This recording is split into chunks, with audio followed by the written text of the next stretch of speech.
이강인에게 원한이 있는 것이 분명합니다. 파리 생제르맹 소식통 플라넷 PSG는 피에르 메네스의 발언을 전했습니다. 메네스는 루이스 엔리케 감독이 거의 항상 이강인을 기용하고 있는데 이해를 할 수 없다. 난 이강인이 밋밋하다고 생각한다. 드리블, 패스를 한 번도 하지 않고 위험을 감수하지 않으며 항상 볼을 뒤로 패스한다라고 말했습니다.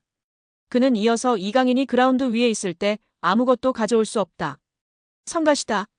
난 이강인을 좋아하지 않는다. 적어도 유니폼을 판매하는 일에는 능숙할 것이다라며 비꼬기도 했습니다. 이강인의 유니폼을 한국 축구 팬들이 많이 구매하는데 적어도 이런 일은 잘한다며 조롱한 것인데요. 메네스는 이전에도 이강인을 비판한 적이 있습니다. 이번 시즌 개막 전 이강인이 골을 넣었음에도 나는 이강인에 대해 처음부터 의구심이 있었다. 마요르카에서 뛰는 것을 봤을 때 드리블하는 것을 보았는데 PSG에 온 이후로 그렇게 드리블하는 것을 보지 못했다. 내가 틀리길 바라지만 완전히 확신할 수는 없다. 뒤로만 드리블하는 것 같고 PSG의 유니폼이 그에게 조금 부담스러운 것이 아닐까 걱정된다라고 말한 바 있습니다. 이강인을 지속해서 비판해오는 메네스 본인도 비판받을 일이 많은데요. 2021년 해설위원으로 활동하던 메네스는 성추행 논란으로 인해 퇴출당했었습니다. 정말 한국이든 프랑스든 어딜 가나 도라이는 어김없이 있는 것 같습니다. PSG가 공식 홈페이지를 통해서 루이스 엔리케 감독, 아슈라프 하키미, 비티냐, 누누 멘데스의 재계약을 발표했습니다. PSG는 우리는 엔리케 감독과 2027년까지 계약을 연장했다. 하키미, 비티냐, 멘데스는 2029년까지 재계약을 체결했다고 전했습니다.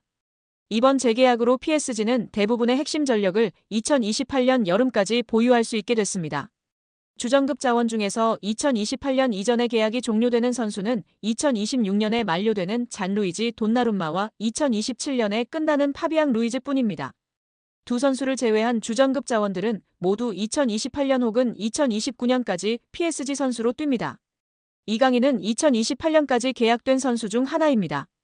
PSG와 재계약을 체결한 세 선수의 중요성은 말로 다 설명이 불가능할 정도인데요. 풀백의 중요성이 날이 갈수록 중요해지는 현대축구에서 하키미와 멘데스를 잡은 건 매우 크다는 평가입니다. 하키미는 지난 시즌부터 유럽 최고의 풀백으로 인정받고 있으며 멘데스는 부상을 털고 돌아와 PSG의 왼쪽을 탄탄하게 지켜주고 있습니다. 핵심 미드필더인 비티냐도 마찬가지인데요. 현재 비티냐만큼 중원에서 사령관 역할을 해줄 수 있는 선수는 전 세계에 많지 않다는 평가입니다. 엔리케 감독의 전술 구현에서 매우 중요한 풀백과 수비형 미드필더를 잡았기 때문에 PSG는 후방부터 전방으로 이어지는 코어라인이 앞으로 3년 동안은 탄탄하게 지켜질 것으로 예상됩니다. PSG가 가지고 있는 목표는 딱 하나뿐입니다. 이미 프랑스에서는 적수가 없는 PSG이기에 유럽 최정상으로 인정받을 수 있는 유럽축구연맹 챔피언스리그 트로피를 원하고 있습니다. 킬리안 은바페가 레알 마드리드로 떠나면서 슈퍼스타는 잃었지만 PSG는 이제 조직력을 앞세워 UCL 트로피를 노리겠다는 계획입니다. 슈퍼스타 위주의 영입에서 벗어나 팀에 융화되고 조직력을 올려줄 수 있는 어리고 유망한 자원을 집중적으로 영입하는 중입니다. 이강인도 이러한 방향성에서 영입된 선수 중 하나입니다. 핵심 자원들을 모두 붙잡았기 때문에 당분간 PSG는 전력 유출에 대해서 크게 걱정할 거리가 사라졌습니다. B클럽들에게 있어서 핵심 선수 지키기는 매우 스트레스 받는 작업 중 하나지만 PSG는 전력 보강에만 집중할 수 있는 환경을 마련한 셈인데요. 엔리케 감독의 힘을 실어주기 위해서 2027년까지 재계약한 것도 이러한 방향성의 일환입니다.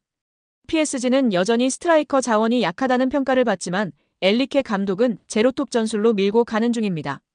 최근에 우스망 덴벨레가 새로운 역할에서 기량이 터지면서 PSG의 걱정을 덜어주고 있습니다. 이강인과 함께 UCL 트로피를 노리려는 PSG의 계획이 차근차근 진행 중입니다. 올 시즌 이강인은 PSG에서 팀 내 득점 순위 3위에 올라와 있습니다. 우스만 덴벨레와 브래들리 바르콜라를 제외하고는 이강인이 가장 높은 득점력을 뽐내고 있습니다. 미드필더 포지션도 함께 수행하기 때문에 득점 순위 3위는 놀라운 기록입니다.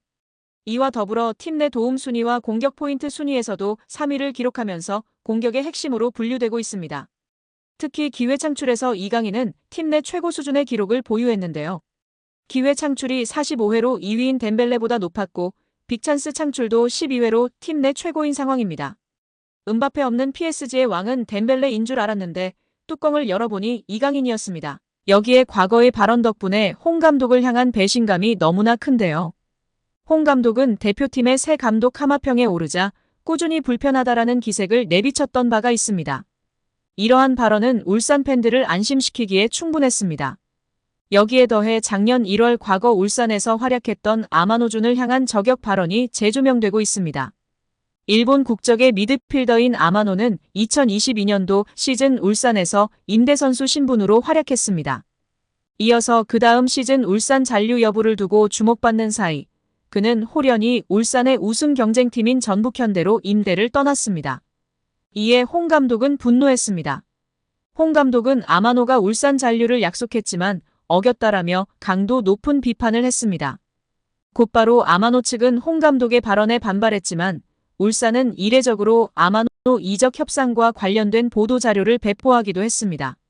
이처럼 당시 두 사람 사이에 벌어진 진실 공방은 많은 주목을 받았습니다. 당연히 울산 팬들은 홍 감독의 발언을 적극 지지했습니다. 그런데 아마노의 배신감을 느꼈던 홍 감독이 울산의 배신감을 안긴 아이러니한 상황이 된 것입니다. 이에 울산 팬들은 홍 감독을 아마노의 이름에 빗대어 아마노홍이라는 조롱 섞인 별명으로 부르기 시작했습니다. 이러한 상황에서 홍 감독은 아직까지 어떠한 입장도 내놓지 않고 있는데요. 덕분에 울산 팬들의 속은 더욱 타들어가고 있으며 그들에게 남아있는 것은 피눈물 섞인 배신감뿐이었습니다. 한때 K리그 2년 연속 우승을 안겨주며 팬들에게 기쁨을 안긴 수장은 이제 사라졌습니다. 한국 축구에서 학명으로 가장 두드러진 인물이 바로 지금 이 시끄러운 와중에 축구 대표팀 감독을 맡은 홍명보 감독입니다.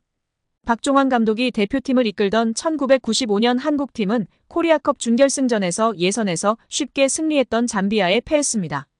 그런데 이 경기 전날 박 감독의 억압적이고 비인격적 훈련에 불만을 품고 있던 홍명보, 황선홍 등 주전 선수들이 경기 전날 술집에서 대취할 정도로 술을 마신 사실이 언론에 보도가 돼 난리가 났습니다.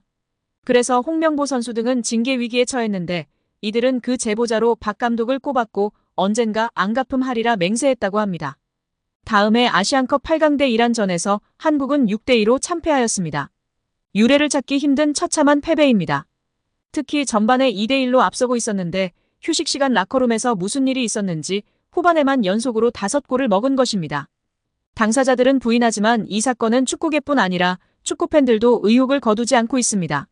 박 감독은 결국 감독에서 물러났고 당시를 회상하며 자살까지도 생각했을 만큼 개인적으로도 충격이 컸다고 했습니다. 한국이 참패를 당하자 국내 언론들은 11회를 이끌고 있는 홍명보가 태업을 이끌었다. 박종환 감독을 끌어내리기 위해 선수들이 태업을 했다라는 등의 뒷말들이 나돌기는 했지만 끝내 참패 원인의 진실은 밝혀지지 않았습니다.